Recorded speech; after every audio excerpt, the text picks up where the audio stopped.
Hey y'all, welcome back. I'm Shayna Cersei, and I'm so excited to paint with you today for another watercolor journal page.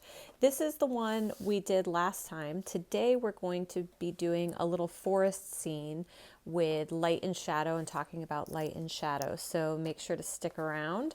But first, really quickly, I had a comment from someone who wanted some tips and tricks on how to organize their studio and how I did that, or their supplies.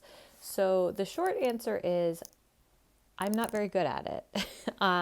So I'm going to show you my studio and what my desk looks like right now.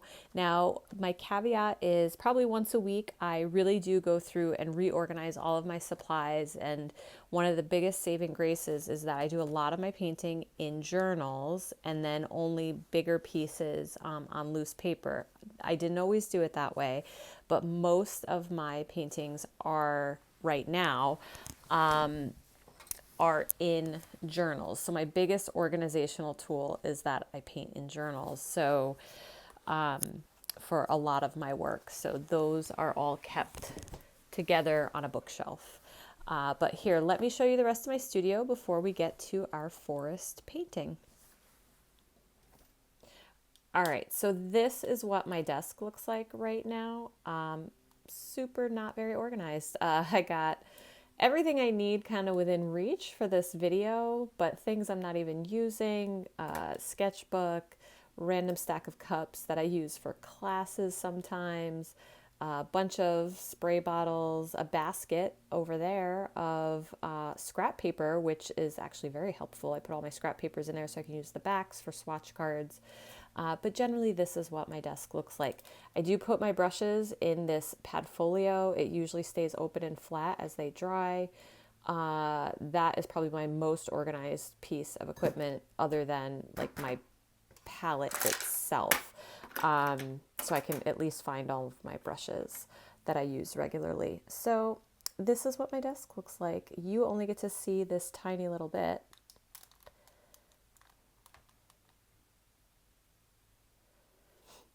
Here on camera, so this is what you get to see. So you can imagine that everything is pristinely organized around me. So, but yeah, I just wanted to give you that little insight before we start painting. Today we're going to focus on light and shadow. We're going to do a couple little forest scenes, just talking about light, and do some practice in our journal for that.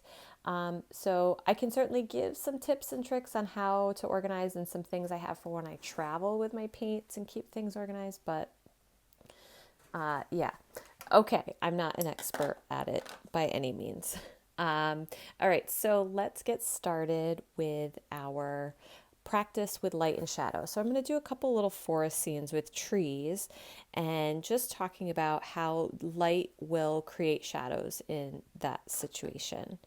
A lot of people like to learn kind of new things, and we take for granted that everybody knows or can just observe from the world around them how light is behaving. And light is the foundation pretty much for all art. Without light, we cannot see, and without sight, we cannot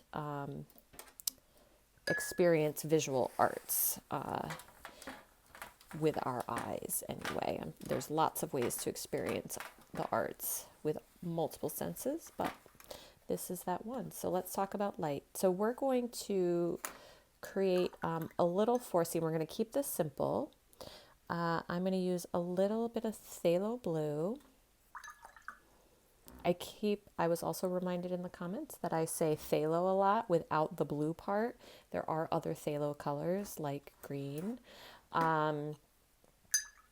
But mine is always, if I say phthalo, it's always going to be blue.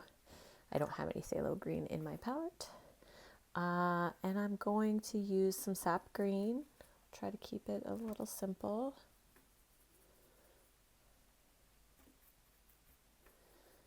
And we'll definitely use some burnt umber, or I'm sorry, raw umber and burnt sienna. So dark, cool brown, and I'll use some raw sienna. I think we'll start out with those for now, and I'll probably add a yellow in there. Maybe I'll I'm trying to use this nickel azo yellow a little bit more, so we'll use that yellow. All right, so here we can swatch these out real quick. So phthalo blue, sap green,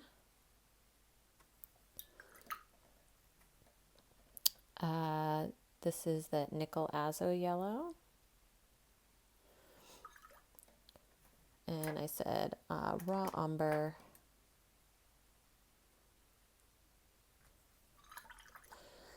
and burnt sienna. So that should give us a nice little palette to work with. Okay, so let's talk about creating a very simple landscape, and then we'll put some shadows in. So the first thing I'm going to do is I'm just going to create a nice light sky up here. Nothing too crazy, just with my phthalo, adding some water. I'll bring it all the way down to like where a horizon line might be. So not masking anything out, but just kind of keeping it small and simple. Now let's add in some green, a nice light wash of green for the ground. And actually we can mix this with some of this yellow too. We can do some yellow and green down below.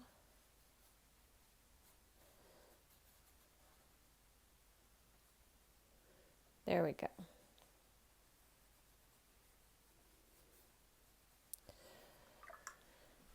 And now we're going to let these dry, and I'm going to add in some trees, and then we're going to add in our light source. So this is pretty flat. There's no light coming from any particular direction necessarily. It's just a regular, evenly lit landscape. Very simple, sky, ground. Okay, let it dry, and then let's add in some trees and talk about light.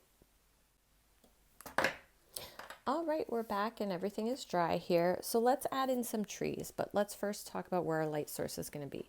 So I'm going to put my trees on this side of the page, and I am going to have light coming from this direction. So it will be coming, we'll draw right on here, this way from over here. And coming through the trees. So what happens when light is over here and it's coming this way and you have an object in the way, so if I have a tree here, there's an object in the way, and this is actually a great demonstration because I have a light source kind of over here on this side, it's going to cast a shadow. That shadow is going to fall across the ground. This shadow isn't that dramatic, but you can see it casts a shadow from my brush, and what happens is this side of the object, the side that the light is on, is going to be brighter, and the side that is hidden or away from the object is going to be darker. So let's put in some trees. So I'm going to start with some light burnt sienna. I keep saying raw sienna. Let me just fix my palette here so it's not as wobbly. There we go. And let me zoom out just a little bit so you can see my palette.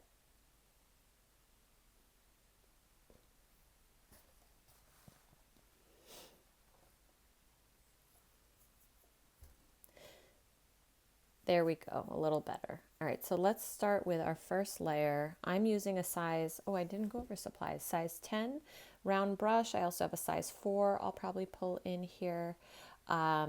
Velvet touch brush, any round brush will do, Bao sketchbook, and then core paint, QOR by Golden. So I'm just going to put in a few with a little bit of space between, so they're kind of going back in the distance, a few trees here.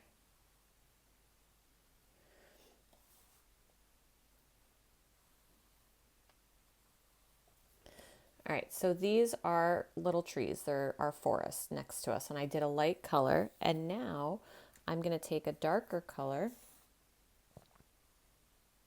and put it along the side that's facing away from the light.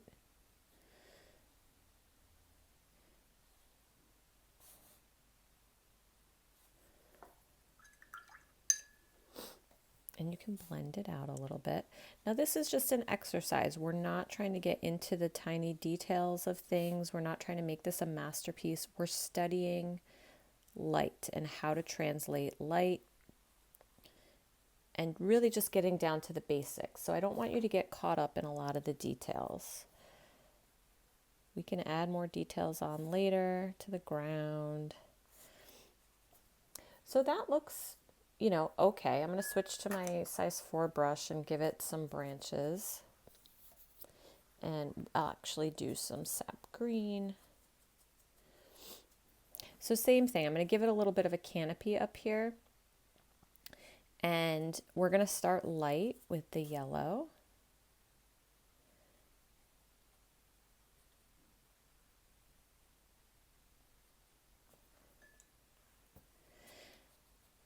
And green, so this is like a yellow and green mix. And as I build this in, I'm going to build it darker on this side in different layers.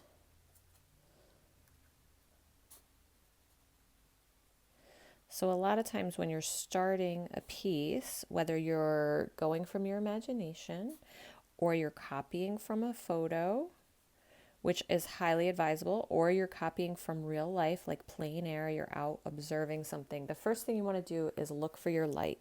Where is it and how is it affecting?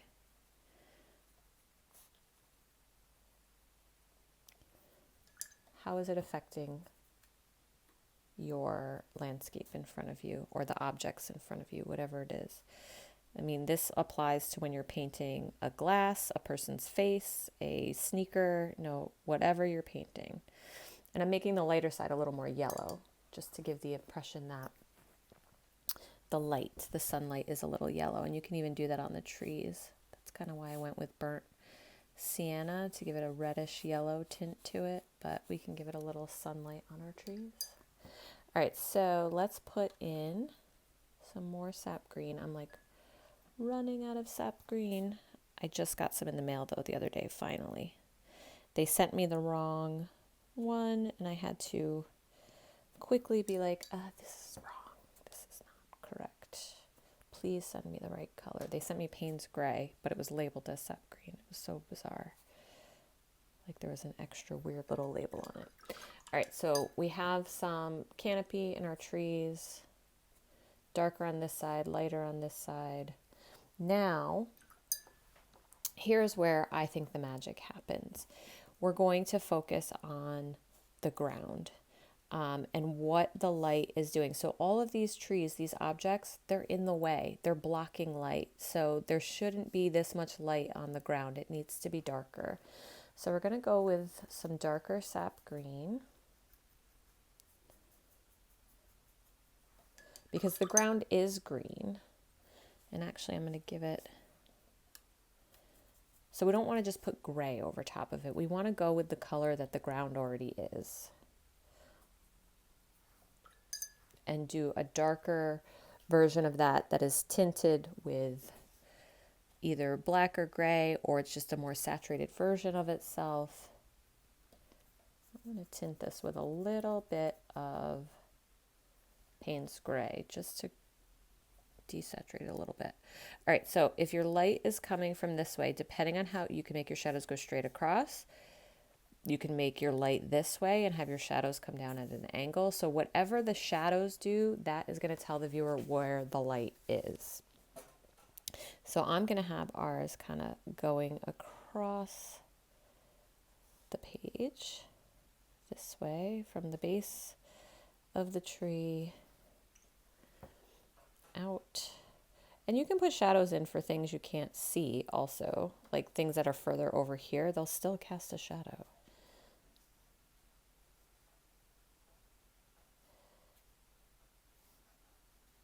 And shadows aren't perfect all the time. They're not always perfect harsh lines, because especially in a forest, there's a lot of things going on up here. There's a lot of other branches. Like I said, you can't see little things. So shadows get a little funky. I'm just going to take some of this brown and add a few extra branches kind of up here.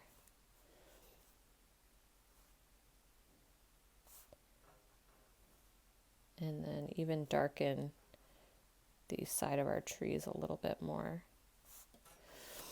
But look how that creates depth and interest and makes things grounded. So these trees now look like they're grounded to the ground. They're interacting with the whole world around it, not just kind of standing in a vacuum in space. And you can have kind of lighter shadows in here, mimicking like those thinner branches. They are going to be darkest kind of right towards the base of the tree. So there we go. So that just shows you how simple it can be to create kind of light and shadow. You can play with more things like the sky, and you could make this more bright and dramatic behind it. Sorry, I keep bopping the camera. I'm so sorry. And you can play with the light in the sky, but this is the simplest form of there's light over here. It's coming through our forest. Our trees are in the way, so they're casting shadow on the ground. So let's try that again over here, and we'll do it a little differently in a different direction. All right, I'm going to go back to my larger brush, and I'm going to pick up that nickel azo yellow. Here, let me clean a little space for myself over here.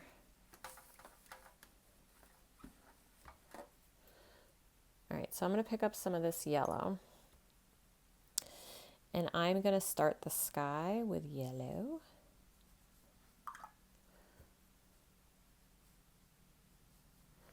And we are going to kind of fade up into almost nothing. And now I'm going to take some blue. This is tricky when you're doing blue, like a blue sky, but you want golden yellow light. I don't really want them to mix. There's a little bit of blue sky up there. So we're going to make our yellow and our blue as light as possible in the areas that they interact.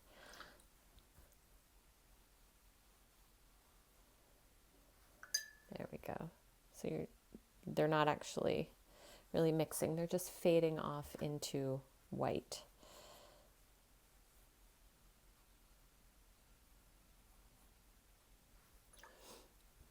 All right, and then I'm going to take even more yellow. I'm going to put it right here. This is going to be covered up mostly, but this is kind of simulating this golden, like super bright sunrise, like super dramatic color.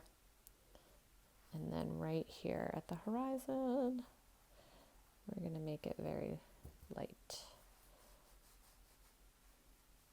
All right, so we're going to leave that, let it dry. Let's do we'll do some ground line with some green.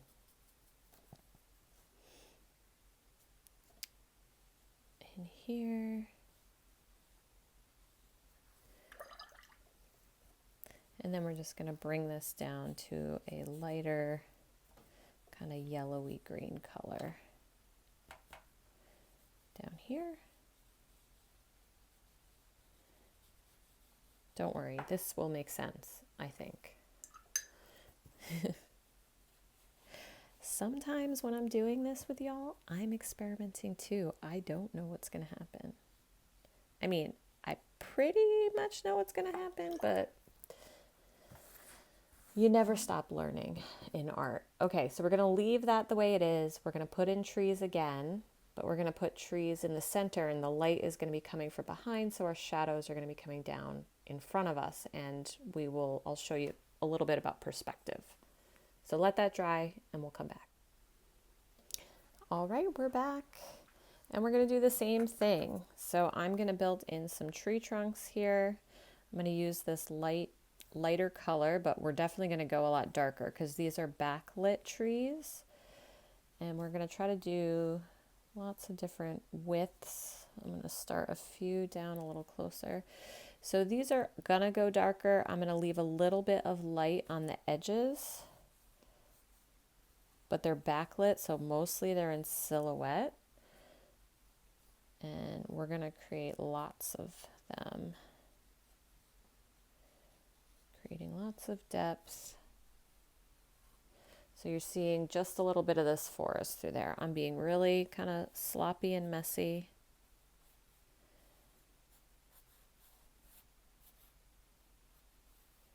The further they get back, the lighter they will be. So they will be kind of like these really light ones, where you don't have to make them too dark, kind of grayed out.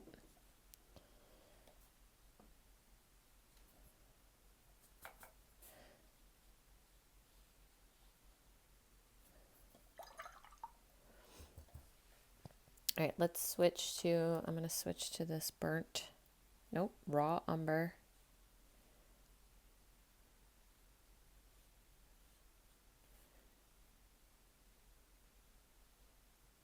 So kind of going down the center, but leaving the edges with a little bit of light kind of spilling over. You could totally do these in full silhouette. It'll still make sense.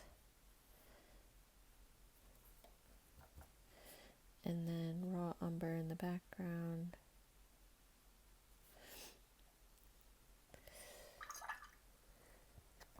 Phew, bless me. Whew. Now I have to edit that out.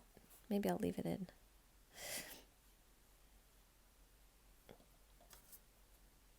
You guys will know I'm human. Okay, so let's add in some canopy. We'll put in some trees, or some of the canopy of the trees. Get a little yellow. And this yellow on top of the blue is fine because we want it to be somewhat green.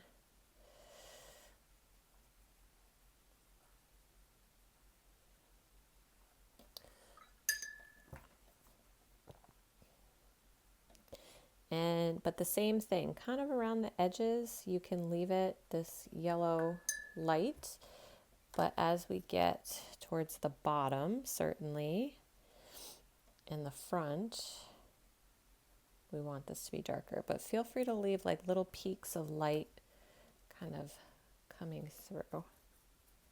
I'm even going to use a little Payne's gray in my green, my sap green. And I'm just stippling in greenery here. I'm not trying to be super precise. I'm going to switch to my smaller brush and just add in a few branches to kind of connect a few things here. Make this make sense.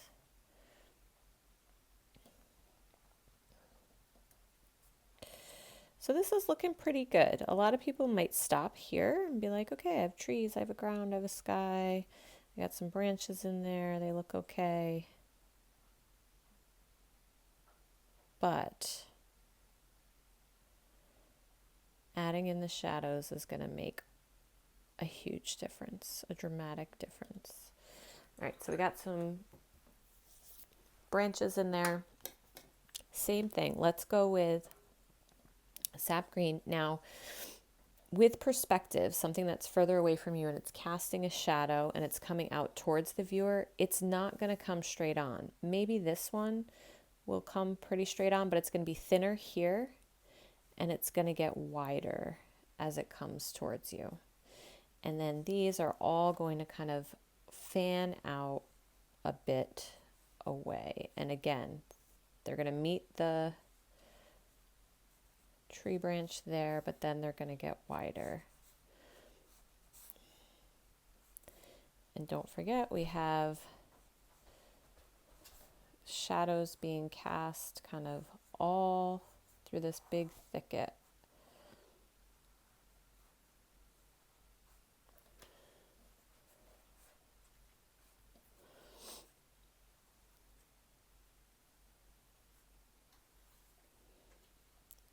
This one should have been more straight on. I got a little crazy with my...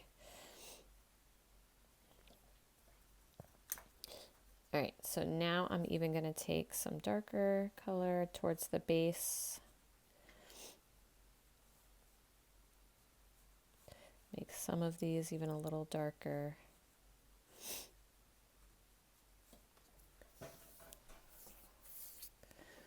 There we go.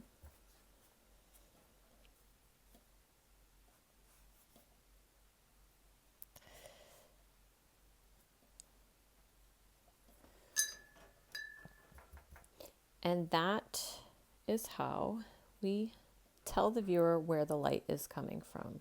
So now they know absolutely that the light is coming from behind these trees. And it's coming this way through the trees. And see how much it makes this glow, and it just really sells the view. And now I'm going to go in, I'm going to even put in like some bushes down here towards the base to kind of fill in these gaps here.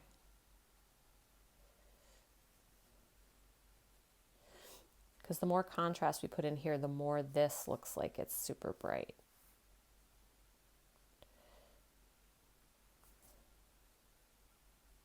And even here, this can be a little bit more in shadow. So there we have it. We have our light from two different directions. We have it from the side, we have it backlit, and you can see how these are darker than these. And you could even go a little darker on these if you want to. And leaving those edges. So just doing another layer.